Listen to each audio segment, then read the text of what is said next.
रहा है, मैं जो अध्याय चल रहा है फल उत्पादन प्रबंधन। उसमें इसकी जो क्लास थी उसमें जो सफल रोपण है उसके बारे में हमने पढ़ लिया था। आज का जो टॉपिक है वो है एफ वन क्या होता है और एफ वन से कौन कौन सी समस्याएं आती हैं, एफ वन किन किन कारकों से होता है, तो उसके बारे में हम आज की जो क्लास है उसमें डिस्कस करेंगे। एफ वन जो है वो क्या चीज़ होती है, एफ वन कहते किसे। कई बार क्या होता है, हमारा जो बाग है, हमारा जो बगीचा है जिसमें हमने फल वृक्ष लगा रखे हैं, उसमें विभिन्न कारकों के कारण या विभिन्न कारणों से फल जो है वो कम लगते हैं, जबकि जो लागत है उसकी वो ज़्यादा होती है। सीधी भाषा में मैं बोलूँ तो एफ वन जो है वो एक ऐसी समस्या है जिसमें फल का जो निर्माण है वो कम होता है, यानी उत्पादन जो है उत्पादन दर उसमें कमी आती है और लागत में क्या होती है, वृद्धि होती है। विभिन्न कारणों से फलों का निर्माण न होना, विभिन्न कारणों से फल या फल व फूल का निर्माण न होना एफ वन कहलाता है। क्या कहलाता है, एफ वन। यानी कि विभिन्न कारणों से जो प्राकृतिक स्थिति हो, चाहे वो मौसम की स्थिति हो या कोई रोग वगैरह कीट वगैरह लगे हो या जो मृदा है उसमें पोषक तत्वों की कमी होगी, कोई भी कारण हो सकता है, किसी भी कारण से फल और फूल का निर्माण न होना क्या कहलाता है, एफ वन कहलाता है। इसके अलावा यदि हमारा जो बाग है उसमें उत्पादन कम हो रहा है और लागत अधिक हो रही है तो उसको बोलते हैं अनुत्पादकता। क्या बोलते हैं, अनुत्पादकता। जब बाग में लागत अधिक एवं उत्पादन कम होता है तो उसे अनुत्पादकता कहते हैं। क्या कहते हैं, अनुत्पादकता। सीधी मैंने पहले भी बात बताई आपको एफ वन के बारे में। विभिन्न कारणों से यदि हमारा जो बगीचा है जिसमें हमने फल वृक्ष लगा रखे हैं उसमें फल और फूल का निर्माण नहीं हो रहा है तो उस क्रिया को, उस प्रक्रिया को बोलेंगे एफ वन। और उस एफ वन के कारण हमारा जो बाग है उसमें क्या उत्पन्न होती है, अनुत्पादकता उत्पन्न होती है। कहने का मतलब बाग में जो लागत है वो तो अधिक होती है और उत्पादन जो है उसमें क्या होता है, कम होता है, उसको बोलते हैं अनुत्पादकता। ठीक है। अब ये जो एफ वन की जो समस्याएं आती हैं वो किन किन कारणों से आती हैं, किन किन कारणों से ये समस्याएं उत्पन्न हो सकती हैं, किन किन कारणों से हमारे जो फूल और जो बाग है उस बाग में फल और फूल का निर्माण नहीं होता है। तो इसमें दो कारण डिपेंड करते हैं, एक तो बाह्य कारक जो वातावरण से संबंधित है और दूसरे आंतरिक कारक जो उस पादप से संबंधित है। तो एफ वन के कारण, एफ वन के कारक, इससे दो कारक आते हैं। पहला होता है बाह्य कारक और दूसरा होता है आंतरिक कारक। बाह्य कारक कौन से, जो मौसम से संबंधित है, जो पादप के बाहर की जो परिस्थितियां हैं उनसे संबंधित है। दूसरा आंतरिक कारक जो पादप की जो आनुवंशिक स्थिति है, उसकी जो कायिक भाग है उन पे डिपेंड करता है। पहले कारक की हम बात करेंगे, पहला कारक है बाह्य कारक। बाह्य कारक कौन कौन से हो सकते हैं, जैसे जो फसल है, जो वृक्ष है उसमें किसी प्रकार का कीट लग गया, रोग लग गया, या जो मृदा है उस मृदा के अंदर जो संतुलित पोषक तत्व हैं उनकी कमी हो गई। इसके अलावा यदि वहाँ की जो मृदा है उस मृदा वो जो मृदा है वो पादप के लिए उपयुक्त नहीं है, तो ये सारे जो कारक हैं, इस मौसम की स्थिति है, ये कारक आते हैं बाह्य कारकों में। एक एक लेके चले तो पहला जो कारक होता है वो होता है संतुलित पोषक तत्वों की कमी। संतुलित पोषक तत्व की मात्रा या पादप जो होता है उस पादप को कायकीय वृद्धि के लिए नाइट्रोजन की आवश्यकता होती है। यदि नाइट्रोजन की कमी रह गई तो कायकीय वृद्धि नहीं होती है। यदि नाइट्रोजन की मात्रा अधिक हो जाती है, सल्फर की मात्रा अधिक हो जाती है, तो ऐसी स्थिति में जो फल वृक्ष जो है उसमें फूल का निर्माण नहीं होता है।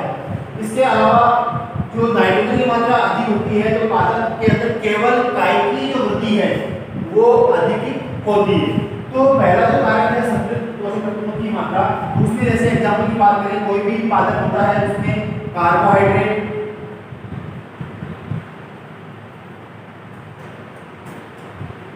व नाइट्रोजन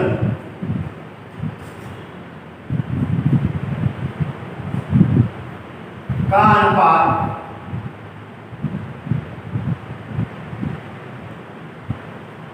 पादप के अनुसार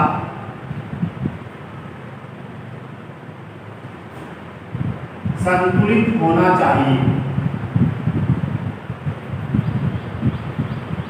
ठीक है, तो कार्बोहाइड्रेट और जो नाइट्रोजन है उन दोनों का अनुपात किसके अनुसार होना चाहिए? उस फल वृक्ष जो है उसके अनुसार होना चाहिए। एग्जांपल की हम बात करें तो नाइट्रोजन की मात्रा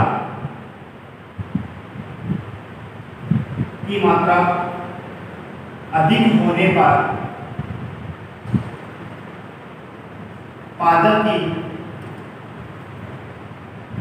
केवल कायकीय वृद्धि होती है, यानी कि फल और फूल है उसका निर्माण नहीं होता। दूसरे कारक की बात करें तो आता है मौसम की स्थिति। मौसम की स्थिति कई बार क्या होता है, फल वृक्ष जो होता है जब उसमें फल का निर्माण होना प्रारंभ होता है, फूल का निर्माण होना प्रारंभ होता है, ऐसी स्थिति में जो आंधी तूफान वगैरह है, अत्यधिक वर्षा होना, वर्षा नहीं होना, कि मौसम की जो स्थिति है उससे जो फूल का जो निर्माण है वो प्रभावित होता है। जैसे बात करें अपने परागण की, तो जो निषेचन प्रक्रिया होती है, परागकोश से जो पुंकेशन है वो इस तरीके से जो है उसकी वर्तिका पर स्थानांतरित होते हैं। ऐसी स्थिति में जब आंधी तूफान अधिक आ गया, तेज हवाएं चलने लग गई, तो जो परागण प्रक्रिया है वो सफल नहीं होगी, और जब परागण प्रक्रिया सफल नहीं होगी तो उसमें फल का निर्माण नहीं होगा। तो मौसम की स्थिति से आंधी तूफान, पाला गिरना, लू चलना आदि कारक जो है, आदि कारकों के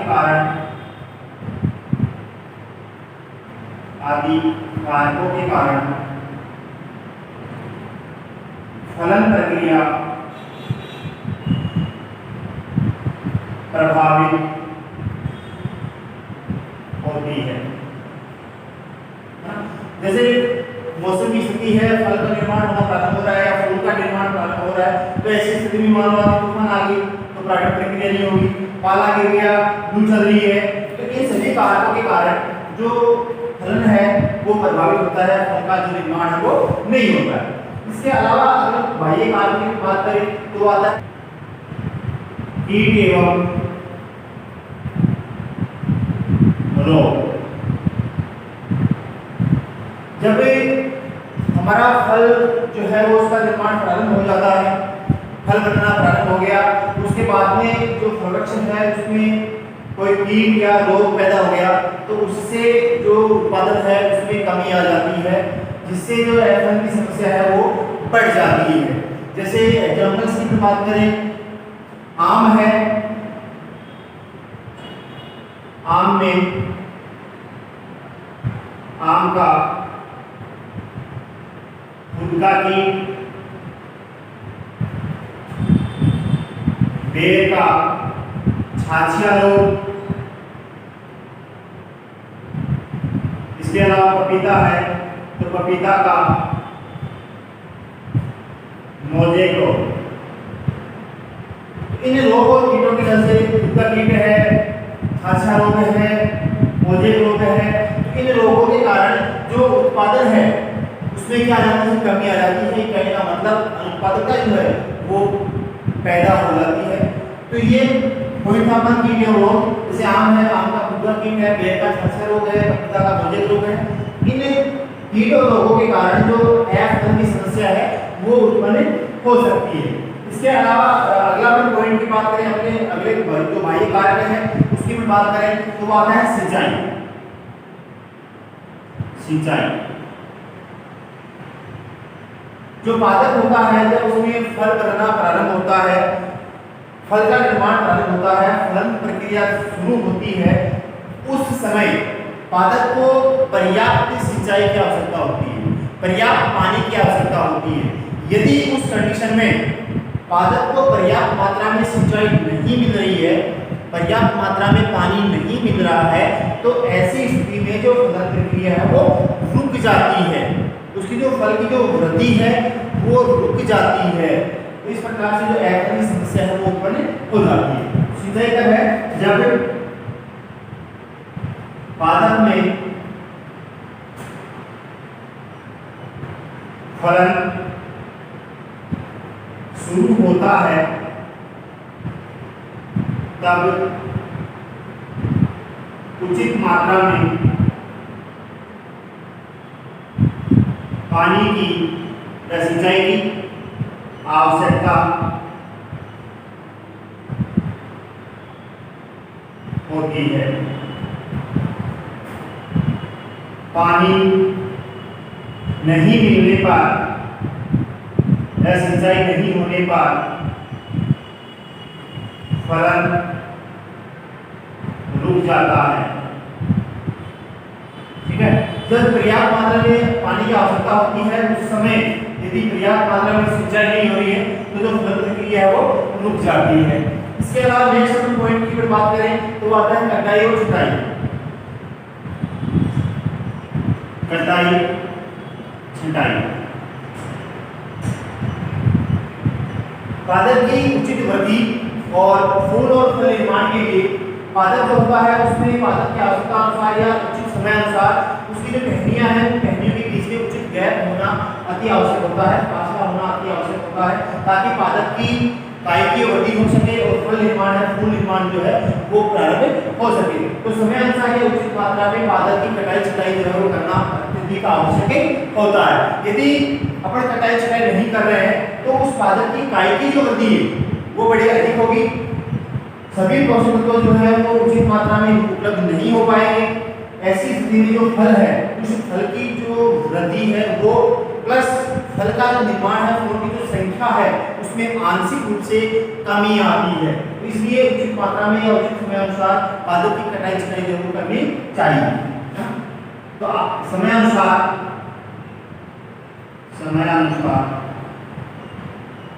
कटाई छटाई न करने से फलन में आंशिक कमी आती है, यानी कि समस्या है वो उत्पन्न होती है। कटाई छटाई आवश्यकता के अनुसार या समय अनुसार जो फल वृक्ष होता है उस फल वृक्ष की कटाई छटाई जो है हमें करती रहनी चाहिए। इसके अलावा जो बाह्य कारक हो सकता है वो हो सकता है जिस मृदा में पेड़ लगा हुआ है उस मृदा में उपस्थित पोषक तत्वों की मात्रा या कार्बनिक पदार्थ की मात्रा, कहने का मतलब वो मृदा जो है वो मृदा उस फल के वृक्ष के उपयुक्त है या अनुपयुक्त है। एफएम का जो अगला कारक हो सकता है वो हो सकता है अनुपयुक्त भूमि, अनुपयुक्त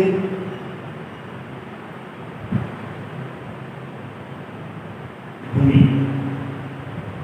यानी कि वो जो भूमि है उस भूमि में जो कार्बनिक पदार्थ है उनकी मात्रा उचित होनी चाहिए। इसके अलावा जो मृदा है वो अधिक कंकरीली पथरीली जो है वो नहीं होनी चाहिए, ताकि यदि कंकरीली पथरीली अधिक होगी, कार्बनिक पदार्थों की मात्रा उपलब्ध नहीं होगी तो जो फलन प्रक्रिया है वो कम होगा, यानी कि अनुत्पादकता जो है वो बढ़ेगी, यानी कि हमारा जो बाग है उस बाग में लागत अधिक आएगी और उत्पादन दर में कमी आएगी। तो जो भूमि है, भूमि में पर्याप्त कार्बनिक पदार्थ नहीं होने से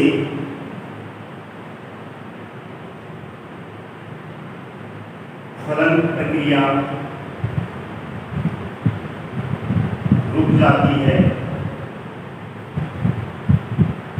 और उत्पादकता में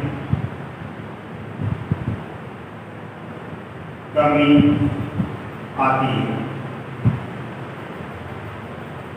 इसके अलावा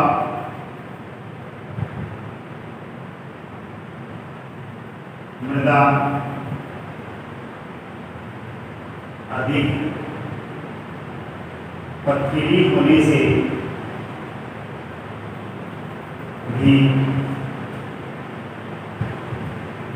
अफलन की समस्या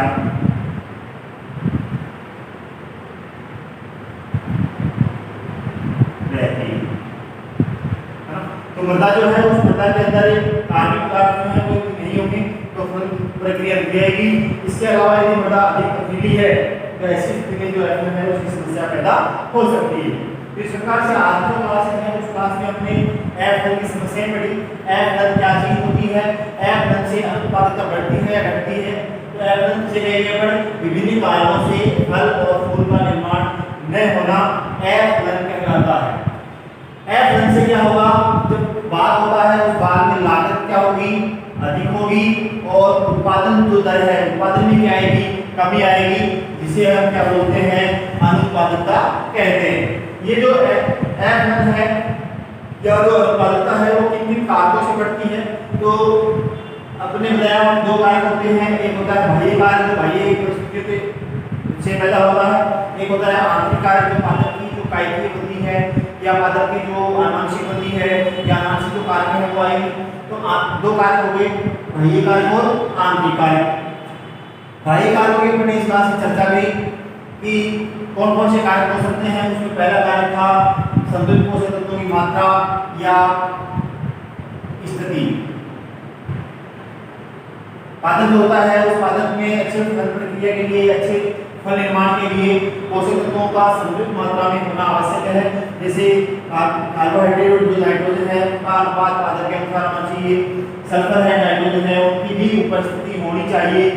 ये इनमें से यदि केवल नाइट्रोजन की मात्रा अधिक होगी तो पादप की केवल और केवल कायिकी जो वृद्धि है वो अधिक होगी, फल जो है उसका निर्माण कम होगा या नहीं होगा। दूसरे पॉइंट पे बात करें मौसम की स्थिति, जब फल निर्माण हो रहा है या फूल बनना प्रारंभ होता है या जो परागण प्रक्रिया है वो शुरू होती है, तो उस समय यदि मौसम अचानक से बदल जाए, जैसे अचानक शांति तूफान प्रारंभ हो गई, पाला गिरना प्रारंभ हो गया, लू चलने लग गई, इन कारकों से जो एफलन है वो प्रभावित होता है या एफलन जो है वो उत्पन्न होता है। इसके अलावा आगे टॉपिक की बात करें वो आता है कीट और रोग।